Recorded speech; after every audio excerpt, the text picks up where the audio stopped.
And we're back. Welcome to the Broad Street Review podcast. I'm your host, Darnelle Radford, and today I'm in the virtual studio to continue our coverage of the 2025 Philly Fringe Festival.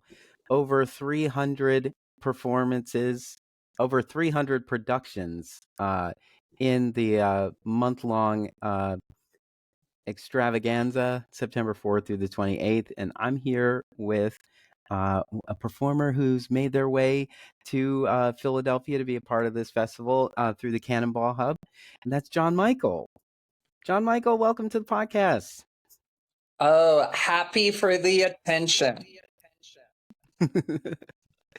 So John Michael's production is called Spank Time Machine, and I have to admit, at first, when I'm looking at the Fringe lineup, I'm looking for what's going to be a draw from the title. And so I'm looking at a title that's going to pull my attention. Then I read further. And so Spank Bank Time Machine, it kind of reminded me of Hot Tub Time Machine. And I was thinking, I said, this is crazy. Like, what is this about? And so I read the description and I said, you know what? This is an interesting piece, and I want to know how this story unfolds. So I added it to my list of things to consider, and so here we are. And I've seen the show, and when I saw the show, I knew I wanted to have a chat with John Michael. So here we are. So how are you today, John Michael? I'm here about to perform my 48th performance of the Narcan play. This is the 44th performance of the X-rated version called Spank Bank Time Machine, but there's a PG-13 version that just got its collegiate premiere called Narcan Time Machine. And tonight is the 48th Narcan demonstration that is theatrical and set to share's belief. So tell us what inspired this piece in its various versions.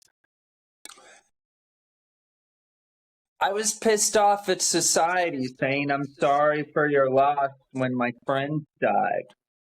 We confuse sympathy as empathy. So, and this word appropriateness is terrible. So when the third one died, people said, I'm sorry for your loss. And then they tried to act appropriate around me. Not one of them. Not even one of them. And I'm talking outside of my chosen family. Would ask me what their names were or what they were like. They treated me as if I was contagious. If my lived reality could all of a sudden happen on them. I am a performance artist who takes the worst moments of my life and laughs at them on stage. I've been doing this since 2010. And Spank Bank was my 10th play. And as soon as I realized my friend was dead, I knew there was no way in hell I was not going to immortalize them. Wow.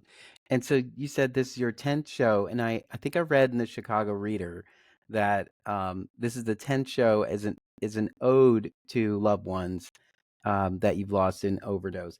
That's not all 10 of these shows. That's this current show. That's this current show. I've been doing solo shows since 2010. I had a mentor who said, you're not an actor, but you're something. And the reason why people are frustrated with you is because they don't know what to do with you. And I had no control over my life. and had no idea I was gay. And people don't understand that. But you, as a Black person, know that stories save lives. And the fact that I Mhm. didn't see stories of happy gay people in Dallas, Texas, meant that I didn't think I could be happy and successful as a gay person. In fact, I went to college in Oklahoma, and my play was about working at McDonald's without telling anyone why I was working there as a social experiment. And it became a thread next to me not telling anyone I was gay, including myself. And there was this flamboyant, good looking gay person who was the head of the student union activities board, who was the head of the gay student group. And I was like, how dare he? How is it possible for him to be popular and to be a sissy? Then I saw him holding hands with a boy on my 21st birthday. And I was like, that's me. And so Mm. that show is called Would You Like Guys with That? Clever title. Well, I Gonna make start from the outside in. And I yeah. believe in the theater of the before. So the fact that you caught the title of Hmm. Spank Bank Time Machine. And, when I coach younger artists, I try to ensure them that genius is not hierarchical. And the gay man who helped me come out ended up producing the play the following year. Oh And wow. we took photos and I showed him the photos, and it was the planning meeting. And he was giving me $500, and then he told me he was going to spend another $500 on advertisement. And I asked Hmm. why, and he said, "Because I want everyone to see your big smiling gay face all over campus. It's not just about the show." So when I think about Spank Bank Time Machine, I think about how fun my friends were. I don't think about how, which this could have been the title, 3 members of my chosen family died of overdoses alone in quarantine, and one of them didn't like attention, so I'm only going to perform about 2 of them. Boo hoo. And there's people who would want that title because that's appropriate.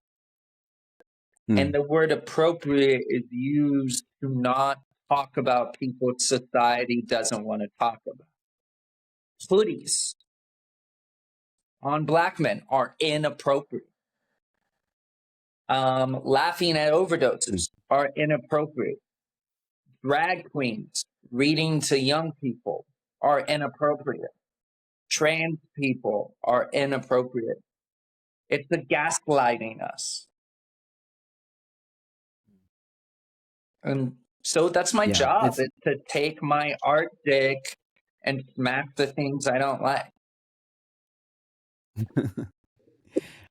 it is interesting how there is a lot of criticism about art because people have specific interests in art, and if they don't resonate with your work, they believe that that art is wrong or incorrect, but it's just that they aren't able to find a way into your art. Charlie Kirk was art, and we like to think he was uh, uh, that he didn't have a place in our society. He absolutely did have a place in our society, and we have a terrible. I'm very liberal, But the woke left think people who disagree with us shouldn't exist. And the art Mm. of him going to a college campus, and despite it being hateful, despite it damaging the type of people I love, which is trans people, it needs to be there so that we know what is in people's heads. So Yeah. I'm a, I'm a, I should give your audience a trigger warning. I'm gonna have a lot of opinions. I think I'd like to believe that we are a savvy audience. But we welcome comments. So if anybody wants to comment on this episode, please do so. And if you criticize Yeah. me, it's just attention. Well, you are right about Charlie Kirk being a human being and just as valuable in the space as anyone else. I think when people are frustrated, they forget that. Um, and I think everybody has to be reminded that you're trying to get someone to understand your point of view. You're not necessarily trying to change them, but you're trying to give them food for thought so that they can think about the foundation they're already on and There is incorporate this new information. he he does have a remarkable amount of privilege that makes us talk about him more as opposed to the deaths of other people. So Hmm. Yeah, absolutely. So that's it. That's all we're gonna say. um, so what else did I put here? So this piece was about how much fun you had with your friends that were part of your chosen family, and the unfortunate incidents that took their lives. And so, did you need a lot of space around this to begin to write about it, or had you always written about it in some way as a form of therapy or sort of process? so it's gaining agency of the story. It's getting control. It's post traumatic growth. Now this show is like sword swallowing. This show is like trapeze without a net.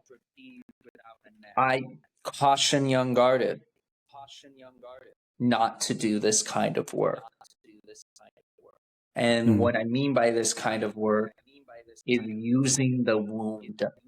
So in my past, I've had some moments because I call myself a trauma clown because it's always about the worst moments of my life and subverting them so that I can get power.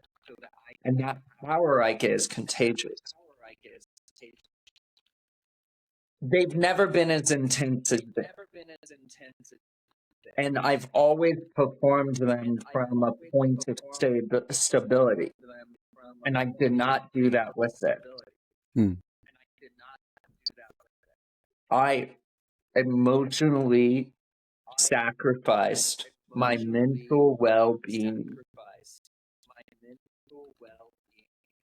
as an artist for this show. And it's the proudest thing I've ever done, and it's the heaviest thing I'll ever do.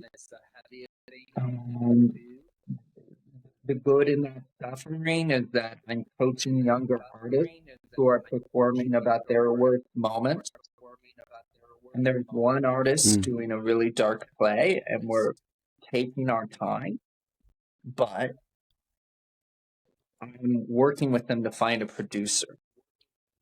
So, like, the mm, performing and the writing of this show, what's safe? And my artistry is how do I not reenact the trauma on stage? But while producing the mm, show myself, every rejection, and, and now rejections are not just no now, they are mostly ignoring you. And we weren't trained to be ignored. And so for this show, it felt like people said that your gay male friend should have had enough privilege to not have died. And that's not true. That's not what they were saying. They weren't saying that I didn't want to hear the story of your friend. But the show, that's what happened. Part of it was also because I wasn't sober. So like performing the show was healthy, but trying to advocate for it wasn't.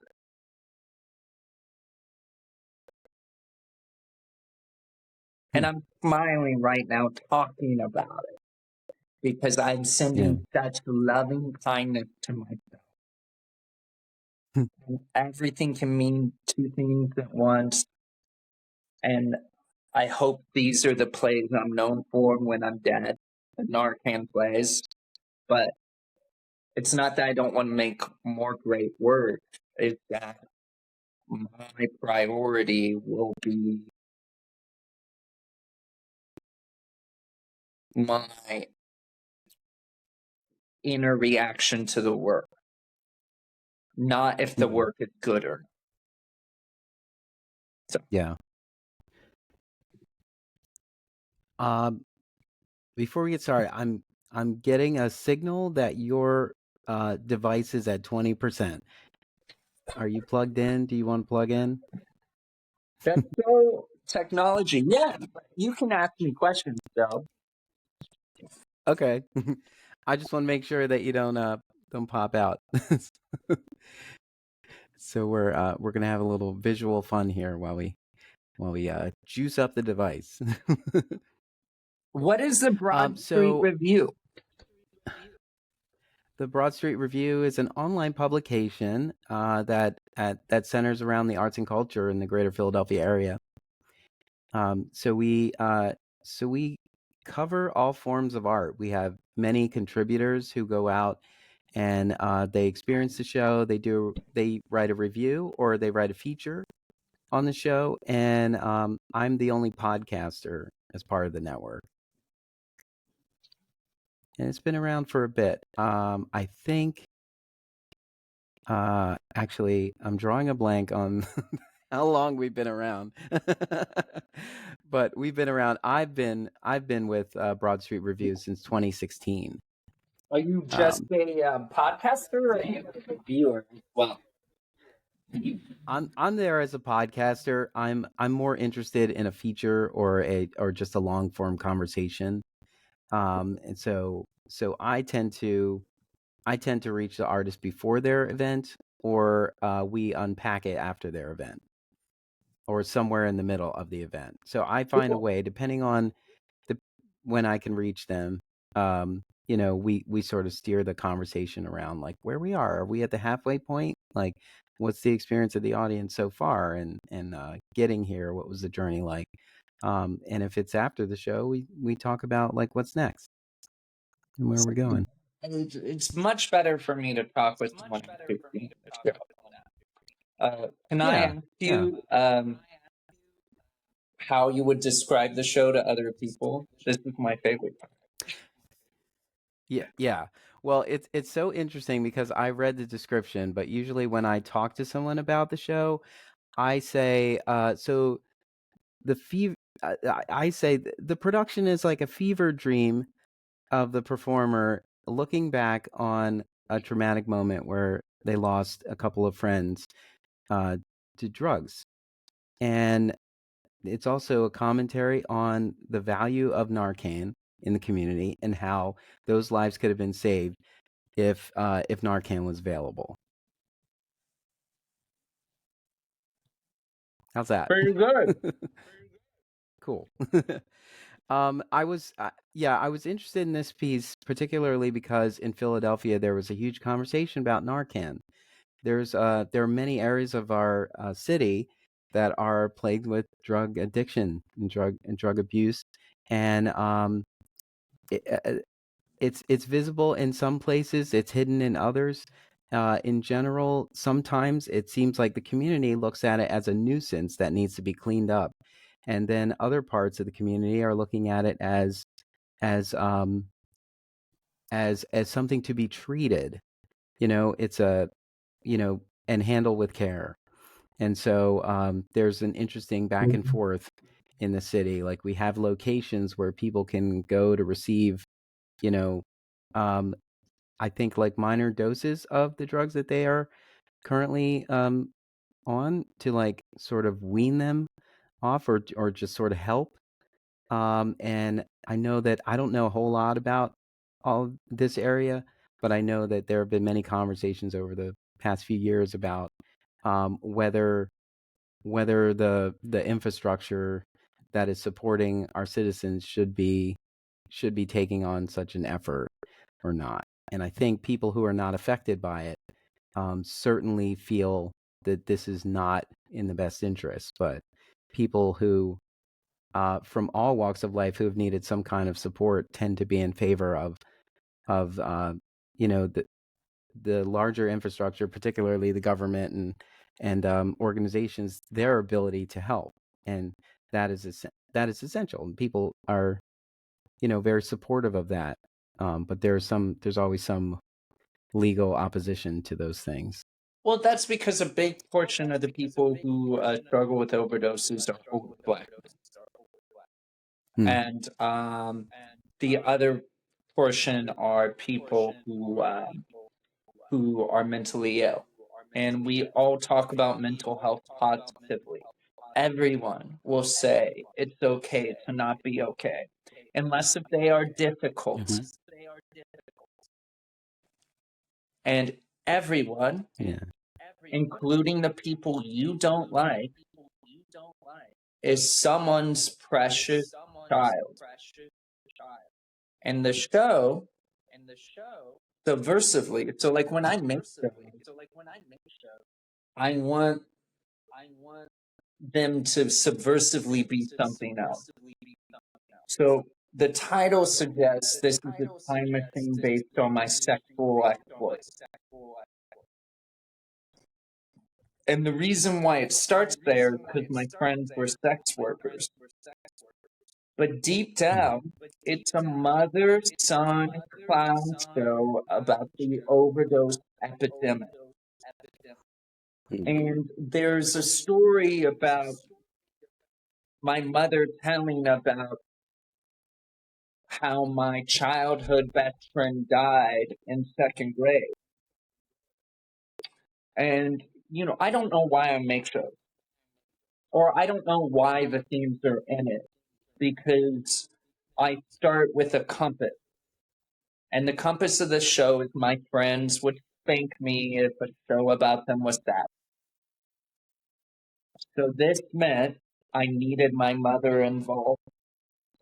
She made everything easier. And I wanted her so much in my life that I just become her. And the show is,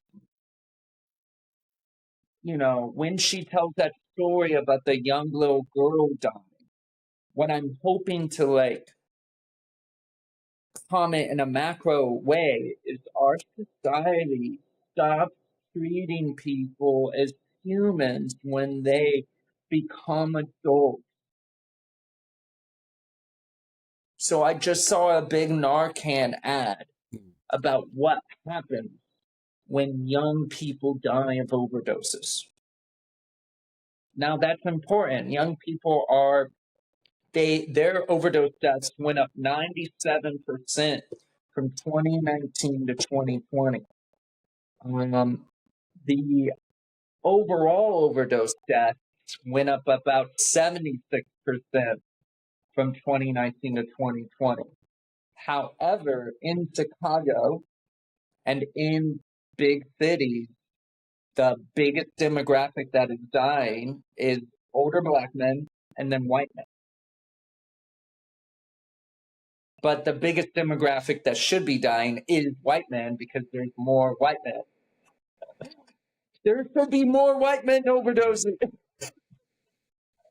The, the, the Well, ideally, tragedy no one should of overdose. But yeah. the tragedy of it being Black men in their late 50s is that's the same Black men who suffered from the crack um, enforcement.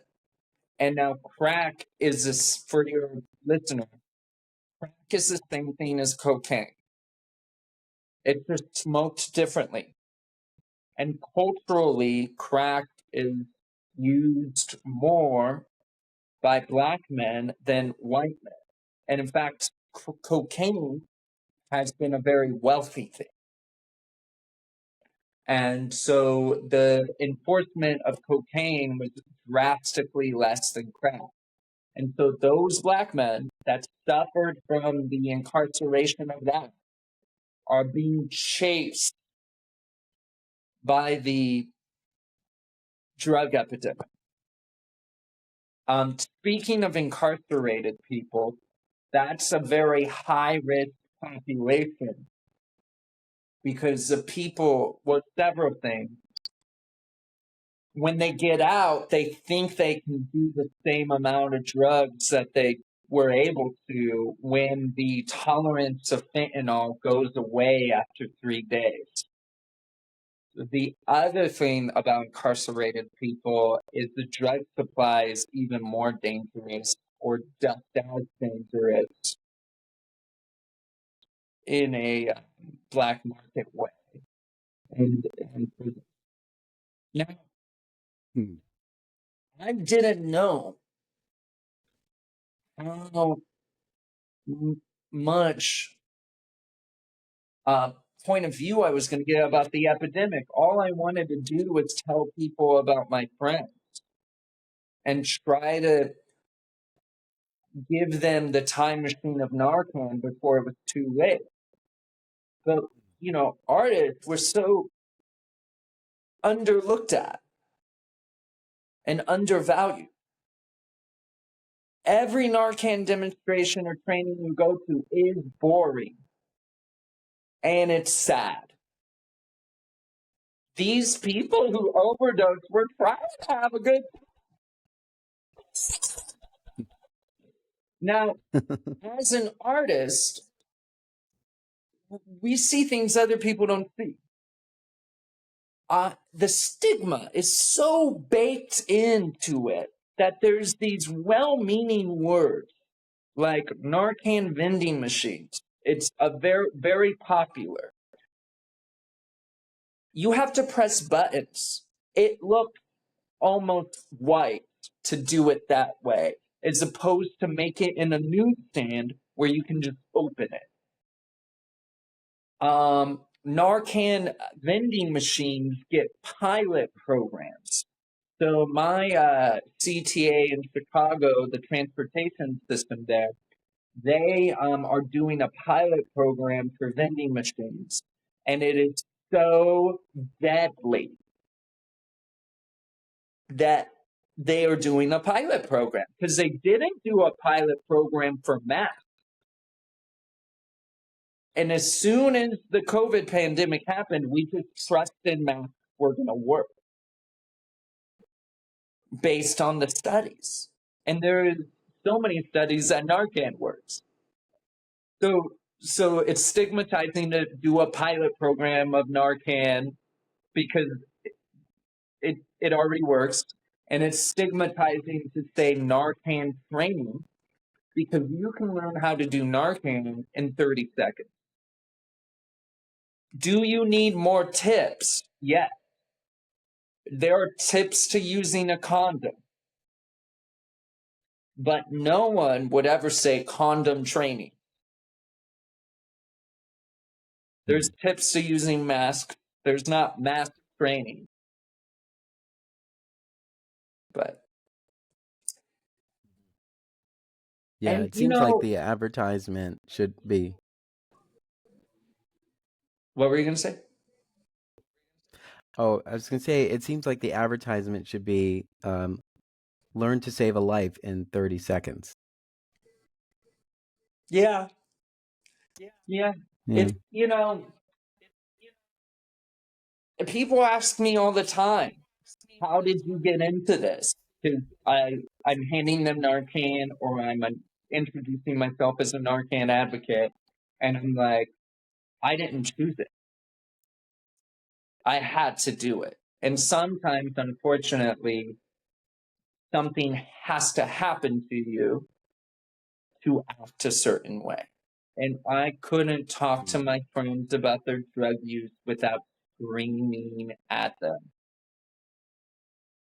And this play is how I have the conversation. And when I was making it, my goal was to get the audience to cheer an on-stage overdose.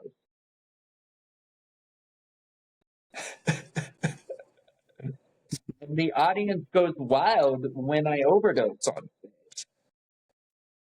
And as a bouffant, I'm like, yummy, yummy, yummy. And I try to take my audiences and make them feel different things. When you saw the show, how did I overdose? I can't remember Did I particularly. bounce There's a or did I lot. stick a finger up my butt? Oh, I think it was the finger. So that was the I first. do remember that. So I used baby powder as cocaine, and Darnelle saw a version where I put cocaine and I stuck a finger up my butt and I overdosed. I had never done that before. Normally, I have an audience lower me down on a pile of cocaine, bouncing me up and down, up and down. However, it took 35 minutes to clean. And I pissed off my producer, and life's too short. If someone's upset, do something about it. Yeah. So sticking the finger doesn't make a mess. You got the point across. Yeah. Yeah. Can I ask you about the first show, the very first show, first performance of the piece, and you know, and I want to know like your thought process there. Did you feel like, because I know, as we perform and continue performing, we notice things, we make adjustments and so on. But when you were ready to perform it for the first time, were you confident or were you unsure of what this audience would think? My director, Sammy Zeisel, we just finished our 9th process together. They are an alumni of the MFA directing program at Yale. And while he was studying at Yale, we worked this play. And he said, John Michael, you're not going to land the plane. So crash big. And, Elizabeth LeCompte was in the New York Times about doing a remount play of Spalding Gray. For your audiences, do you know who Spalding Gray is? Mm-hmm. So he was a member of the Rooster Group and shared a girlfriend with Willem Dafoe. He did solo shows where he didn't write the script down. He wrote down outline titles on a legal pad. And every line he would talk for 2 to 3 minutes. And that's how I developed my shows. So the show you saw was almost word for word with some vamping with the audience. But Elizabeth LeCompte, when she was revisiting the show she made with Spalding Gray this year, someone is playing Spalding Gray. She uses the phrase perpetual works of progress. So as I change, the show changes. So I'm talking, tonight I'm going to say I have 100 days of sobriety, because I do today.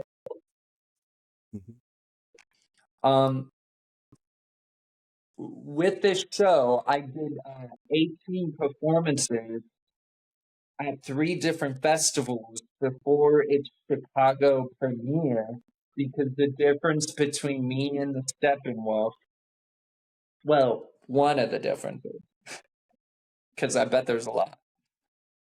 They get 14 to 21 performances before a critic is invited. Oh, wow. So, and even Yeah. Hamilton, before it was in New York, it was developed for at least 2 years, hundreds of performances before O'Mary got on Broadway. It must have been performed like almost 200 times, at least. So we as indie theater makers don't remember that the people with resources get more reps than we do. Now, with the Chicago premiere, it was for my community, so it had to be as good as possible. So that's why I waited to do it in Chicago.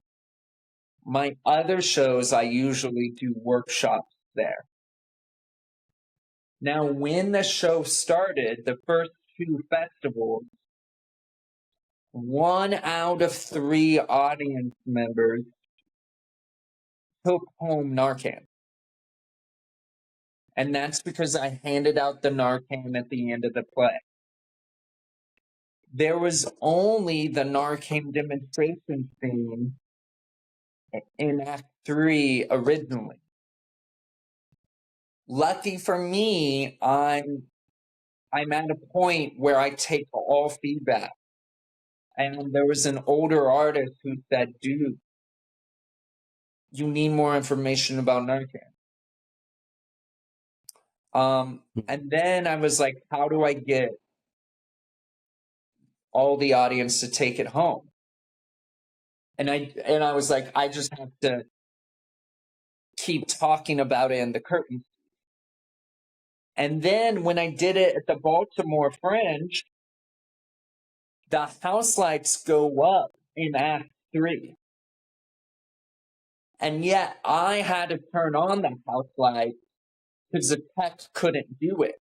And where I did it was right by the back row of the audience.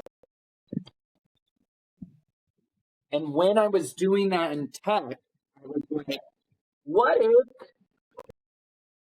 I just hand out the Narcan in the show? And now it's 100% taking of Narcan from the audience. And it's because they heard me talk about my friends, and then they see me looking at them eye to eye, handing out the Narcan. Normally, Yeah. I hand it individually. You saw a show where I got people to hand it out for me.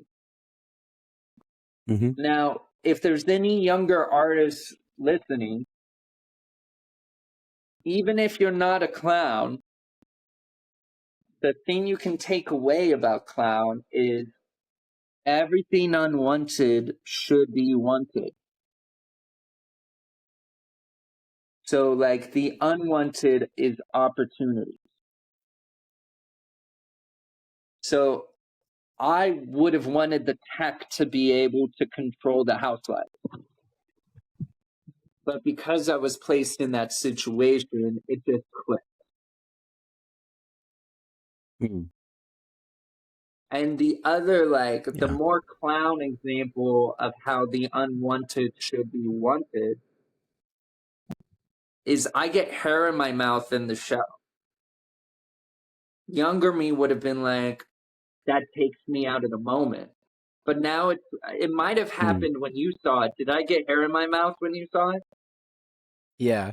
Yeah. So for the audience, I like have quite a flow when I'm performing. And then all of a sudden, sometimes I stop in a weird moment. And then the audience sees me sticking a finger down my mouth, searching for hair. And it's always a laugh. But you know, it's like the wild coyote. Have you Yeah.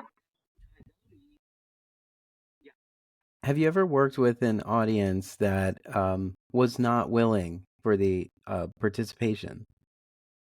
No. The story's Mm. that So real. yeah, So, but do you that's think also everybody because comes knowing what they're getting into? no, it's also because like I've been doing audience participation since 2014. But this show, no one has never not come up to do Narcan. It usually happens really quick. I believe if you're going to do audience Mm. participation in a show, it needs to be part of the theme of the play, or work with the play's mission. This play, in the climax, the audience becomes the hero by Narcan. And it uses the bystander of audience participation to stimulate the bystander effect of danger. So the bystander effect is you're in a community of people, something bad happens, but because there's so many people, no one does anything about it. Overdoses, sexual assault, bullying, harassment, that's the bystander effect. Now with audience participation, when it's bad, the audience looks around each other, hoping they're not gonna have to sacrifice their comfortability to go and do audience part. Like it's like it almost gets to a point where someone's doing the performer a favor. And so, when you mirror things, when they like are side by side, they're. Hold on a second. Hello? Hello? Is everything okay? Sorry.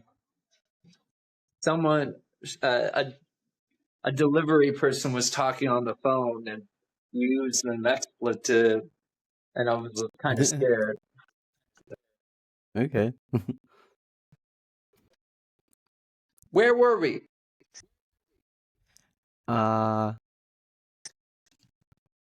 We were talking about the audience and their participation, and you were talking about how the mission of the play. Yeah. So I knew when I was making the Narcan scene, I wrote it 2 days before opening, 2 to 3 days. And I knew I wanted it in the play, and I just kept describing what I wanted it to be. It had to be rock and roll, because my friend Cody, who died of fentanyl, he was rock and roll. And in the show, I talk about how when he was found dead, he was Googling what to do if you get fentanyl. So his phone, when it was Mm. unlocked, had Narcan up as a Google search result. And that's when I found out about Narcan. So for the demonstration scene, I wanted it not to be sad. I wanted it to be rock and roll. And my hero is Taylor Mack. And for every play I make, I have a quote of his on the butcher paper. My walls are covered with butcher paper.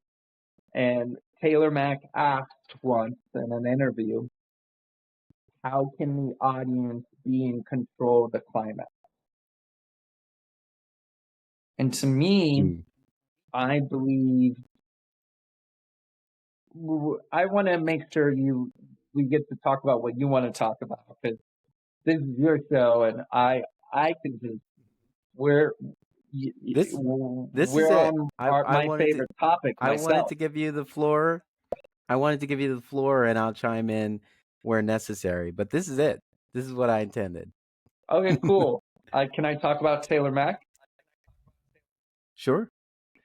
Are you familiar with Judy? Judy? That's Taylor I'm Mack's not. pronouns to honor Ah. Judy Garland. Because when Judy Garland died, that was when that had a pivotal impact on them, on Judy. And Judy uses Judy because it's impossible not to emasculate yourself saying Judy. And they were doing this before 2010. And artists need to be ahead of time. And when I was in the closet, I came out in a monologue to my theater teacher, and he was like, "Hey, I hear about this play in Dallas. Let me take you there." And it was called The Beast of Taylor Mack. And Taylor Mack is a MacArthur Genius Award winner for all the big spectacle plays Judy does. But it started out as solo show. And so I saw Judy's solo show, and in it, Judy asked for all the straight audience members to stand up, and I didn't stand. And all of a sudden, older gay people started smiling at me, and audience participation made me feel less alone. It just takes Oh, that's one great. moment, Darnell, one offering to change someone's life forever.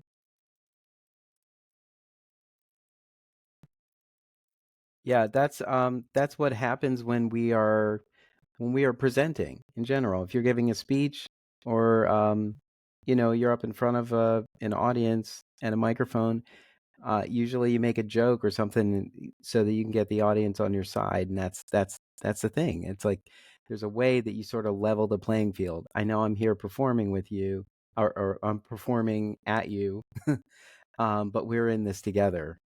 And even though we all know that, we do need a prompt. And so it is helpful when it is part of the show to address and acknowledge that the audience is there. I think when a musical does that or a show does that, and they say, "What are all these people doing here?" It's like, oh, they do know we're here, or at least for this moment, it's enough to wake up the audience to say, "Oh, we're a part of this. Oh, great." Well, Mark Zuckerberg says over half of our friends in the future will be robots. And the reason why they don't want to regulate the robots is so that they can manipulate us. So the loneliness epidemic's only getting worse. Now, the contradiction of being anxious, being afraid of being an individual is TikTok. Over half of Gen Z lists social media influencer as their biggest desired profession. 40% of every other generation lists it as their most desired profession. Theaters are so cliche in talking about wanting new audiences. And they never think about what the new audiences are. And right now, our medium has an opportunity to put the audience in the show, give them the attention they want. We have the opportunity to put our art form back into the relevance it had in society pre-talkie. I'm talking Mm. about a movement bigger or as big as Stanislavski, where we lose control and give the remote control to the audience, creating the community we want together. Mm. The theaters are terrified of that because there can be bad participation, Yeah. or because participation can be bad.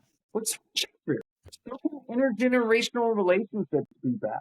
People always shit on intergenerational relationships, and I'm like, other relationships can be bad too, and they do that with audience participation a lot.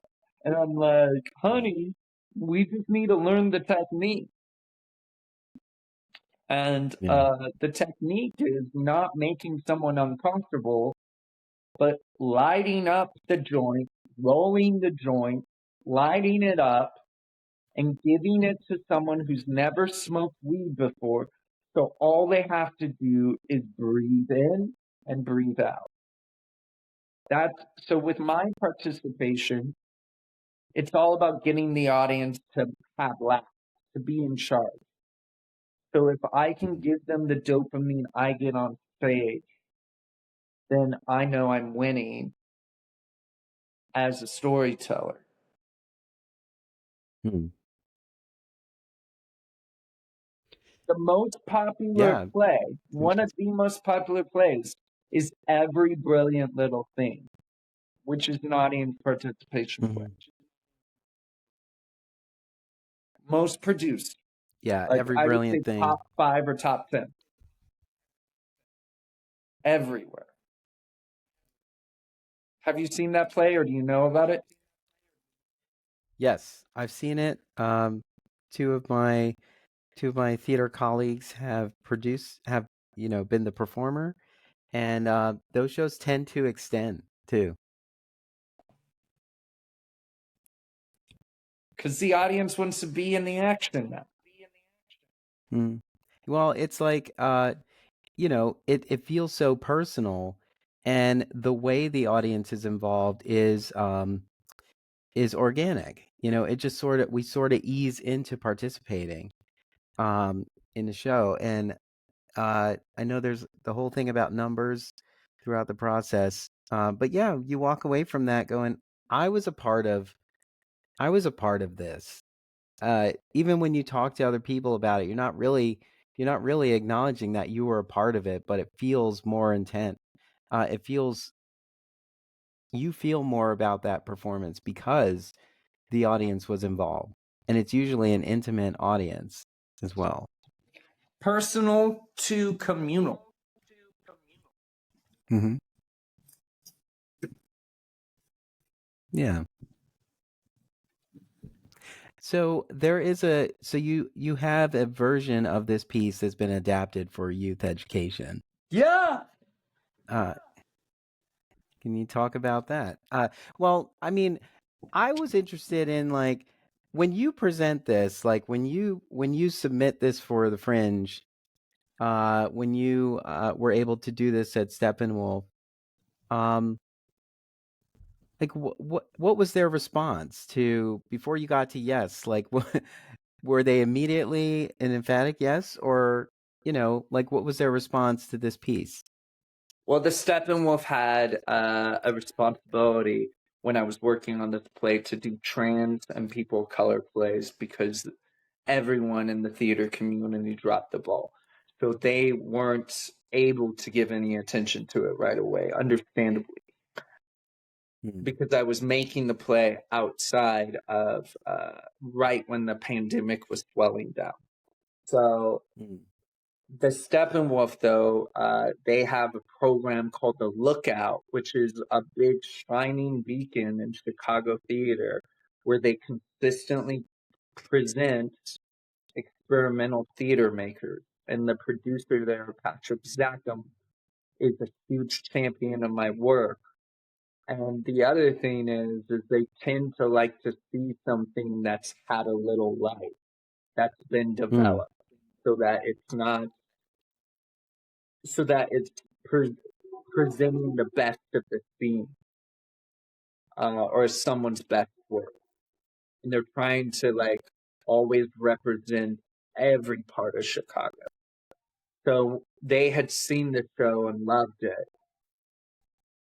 Um, People are scared of it usually because they're like, why does it have to be done in a mankini?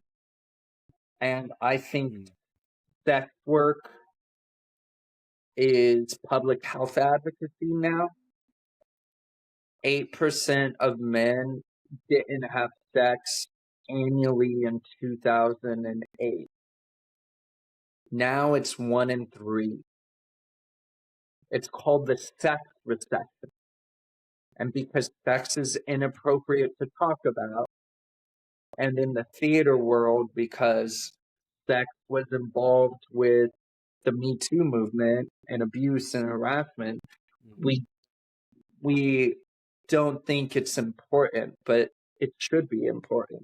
Sex positivity, and all of a sudden, I just taught at a university that booked the premiere of Narcan Time Machine, the young adult play, And I told them about the staff, and I told them that they want to be good on stage, they need to work on their game. They need to like meet strangers. Meeting strangers is how we fight artificially intelligent authoritarianism. And all of a sudden, because of the sex recession, romance, like romance and sex, is science fiction, fantasy. And what is happening when we can't hold each other after we come? Well, we start to think women don't need reproductive rights. We start to get mad at women for not liking us. And hate breeds because we can't come together. A great segue to talk about my PG-13 play. Well, I just have two more questions before I Go. let you go today. Um, I always ask this in some form, but uh, what do you hope the audience walks away with? I know that seems kind of obvious, but like in general, what do you hope your audience walks away with? Knowing how to do Narcan and talking about Narcan. But going back to how perpetual works of progress, this was the 45th time I've done these series of plays about Narcan at Philly Fringe. And in Philly Fringe, it's the first time I've ever said the actual names of my friends. For the audience, in Act 3, I talk about how one of the memorial services of my late friends was at the strip club he was a stripper at, and how we got to say his name out loud. That was always in the play. But now I say Cody Laughlin. The other person's name is Ken Ballard. And then I say, are there any other? And it's the most powerful moment. I've been responsible as a performer for the last 15 years. I have seen people breaking down in this realization that they don't get to say the names of who they lost out loud enough because it's so difficult to talk about. And they say their names, and there have been 3 performances, and I think I've heard at least 9 different names, maybe 12. Now, I've only had 70 performances. That's a wild number. Or 70 audiences. That's a wild number. And after they say their names, I look at them in their eyes and say, your loved ones were not their last moments. And you deserve to be proud of them. And I say that because I had to learn that. So I want them to walk away with Narcan and the idea that their friends were perfect.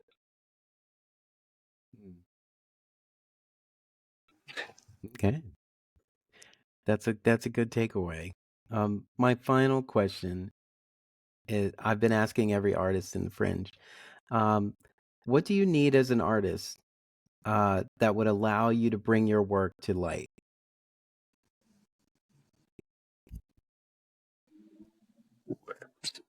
To light?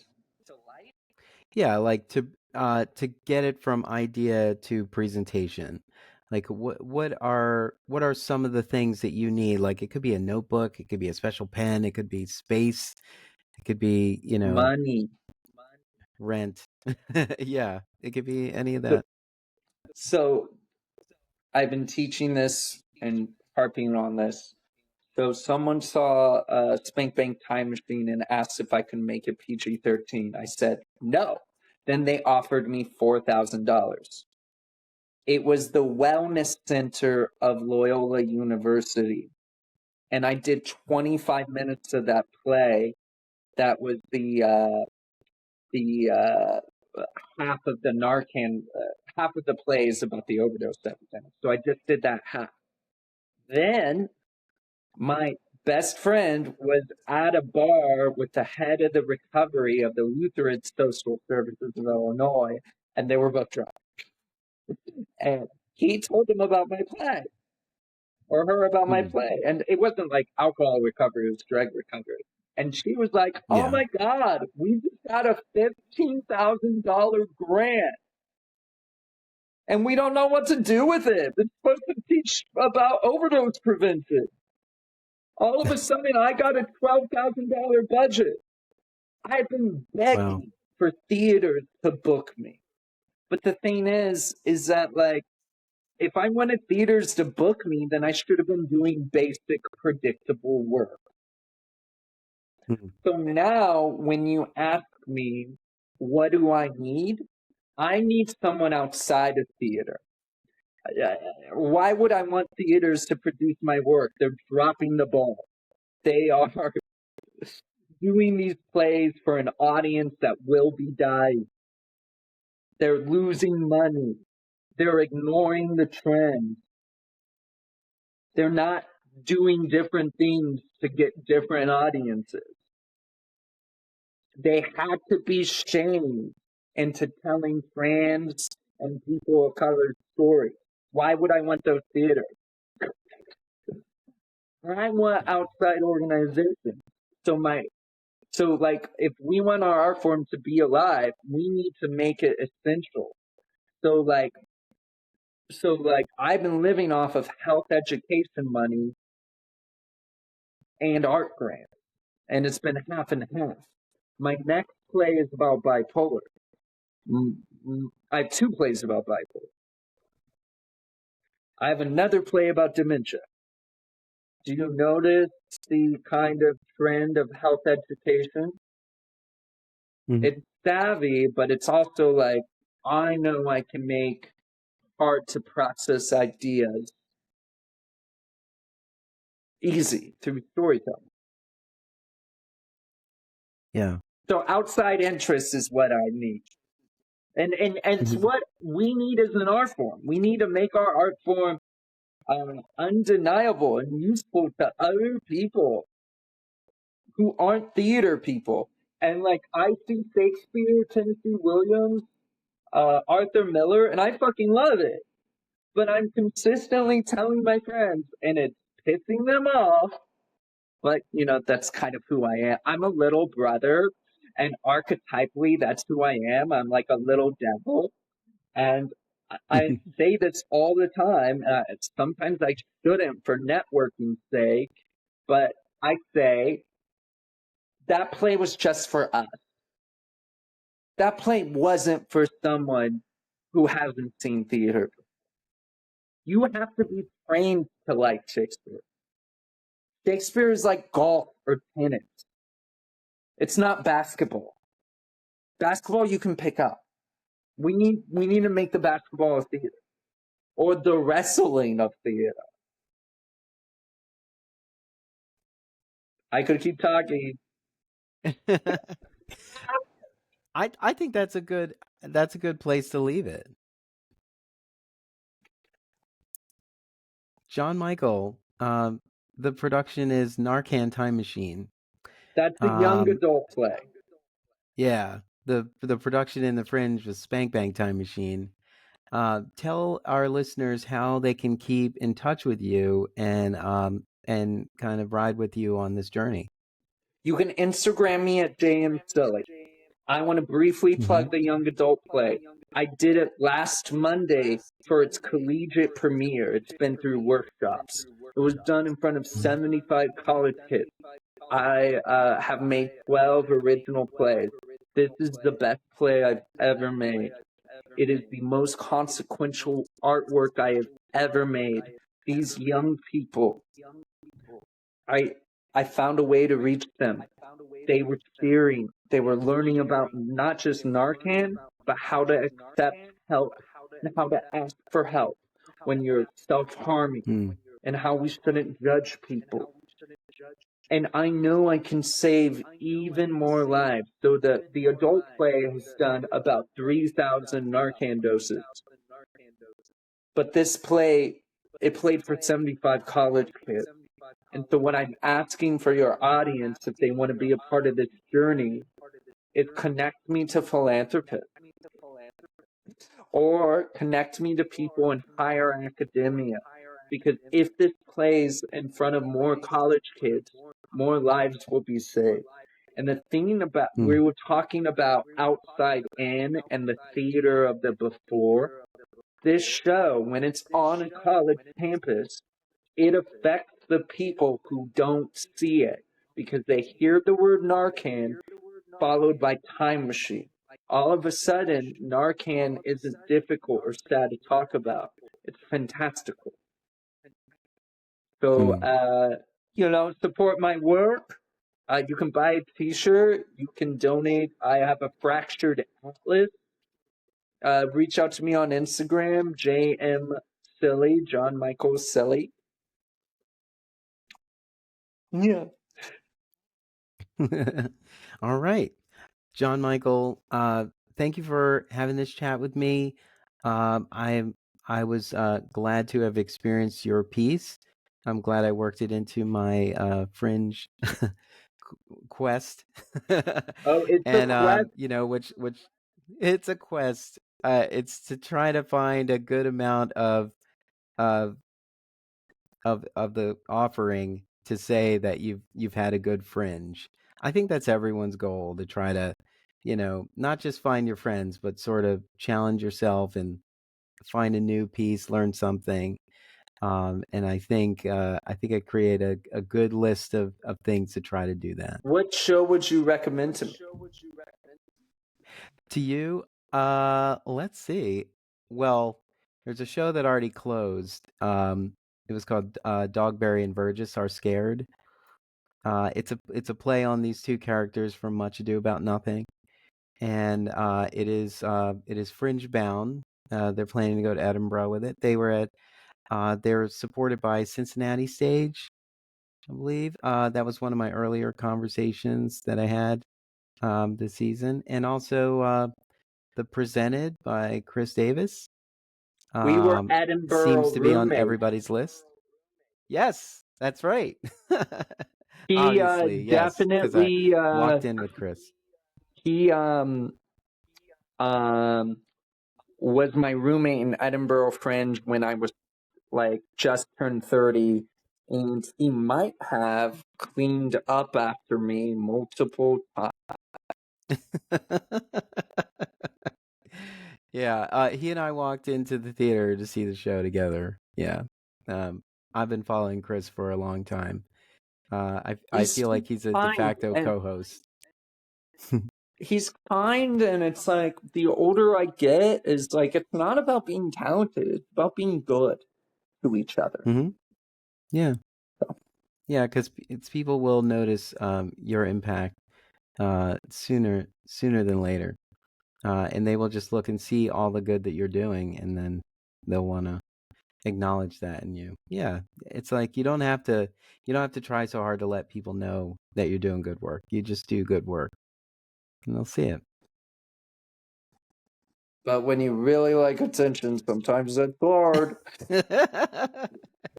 Absolutely. It's sometimes you got to stretch that so you can feed that itch too.